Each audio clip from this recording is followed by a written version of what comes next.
timpla ka ng mainit na tsokolate. Thank you, Tinang. Pinag-aaralan ko lang po itong kaso kasi malapit na po yung trial eh. Hinahanap ko po kung anong magandang gawing point of attack. Nako, dapat pala pinapatay ko na to. Nakaka-istorbo lang sa'yo. Pwede ko namang balikan. Buti na nga lang, pwede nang manood sa cellphone. Dati, nung bata ka pa, sa TV lang pwedeng manood. Hindi na po, Tinang. Sige, manood lang po kayo. Sigurado ka? Opo. O sige, inumin mo na yan bago pa lumamig. Sige po. Basta kayo manood lang po kayo dyan para makapag-relax kayo. Sigurado ka, ha? Wala rin po pumapasok sa utak ko eh. Baka pagod ka lang. Walang segundo na hindi ako bumilib sa'yo. Alam mo, yung utak mo, parang stars yan. Kumikislap-kislap. Kaya lang minsan, nababalutan ng mga ulap. Tulad ngayon, hindi ka na makapag-isip. Nung nasa law school ka, nung nagre-review ka sa bar exam mo, ano yung nagiging source of inspiration mo para bumalik yung mga kislap sa stars dyan sa utak mo kapag nababalutan na siya ng maraming ulap? Kapag nabablanko ka na, anong ginagawa mo?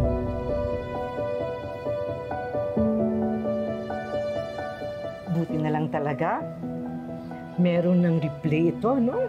Nababalik-balikan ko. Sobrang na-miss ko to itong mga episodes na to, eh. Sinungaling ang babae yan! Pinalabas niya na ako ang may gawa ng mga panloloko niya sa mga kaibigan ko para makapag-scam siya ng pera. Nandito! May ebidensya kami. This is the report kung saan nanggaling ang mga transactions. See? Puro kang paninira, Juliana! Ikaw ang sumisira ng lahat, Ursula. Huwag ka mag-alala. Marami naman akong ginawang comment. Hindi mo. Bulok ka sa kulungan, Ursula.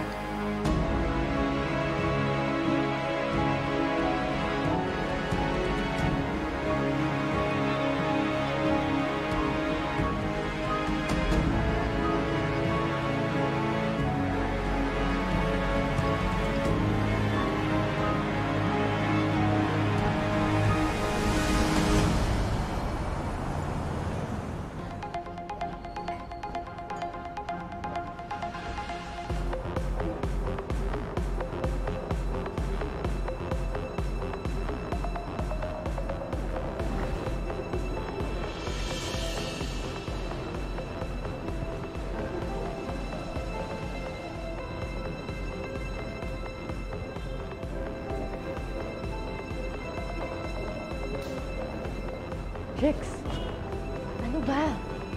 Nakaisa ka na kanina. And ako na nagsasabi sa'yo, that's too much.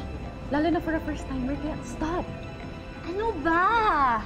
Huwag ka nga bad vibes. Oh my gosh! I'm just having fun here, no? Hindi ikaw si Lilette, okay? So huwag kang madrama. I'm okay. I just want to have fun. So if ikaw nandito ka para visitin ako, you can just leave, okay? I'm okay. May mga guards akong kasama, may driver akong kasama. Leave! Ewan ko sa'yo.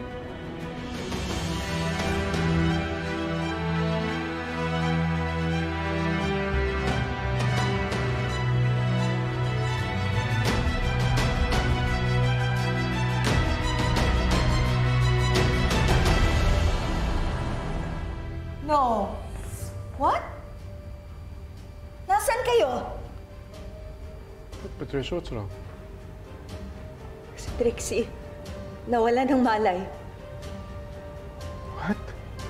Hindi humihinga.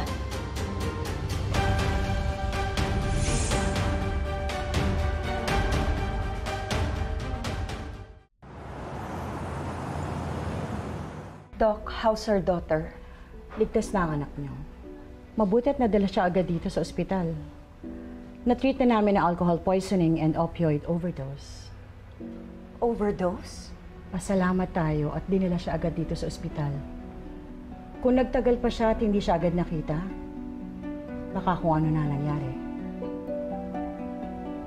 Excuse me.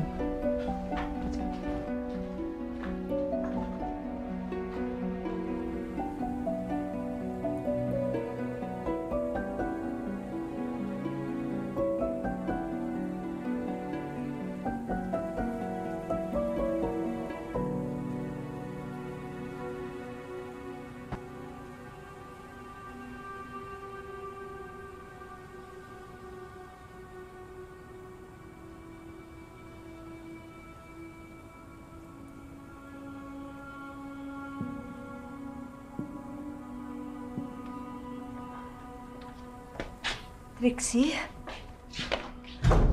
Anak. Mom. Dad. Nag-alala kami sa iyo. Trixie naman, ba't kailangan ka pang uminom ng ganon? I'm sorry. I don't want this feeling anymore.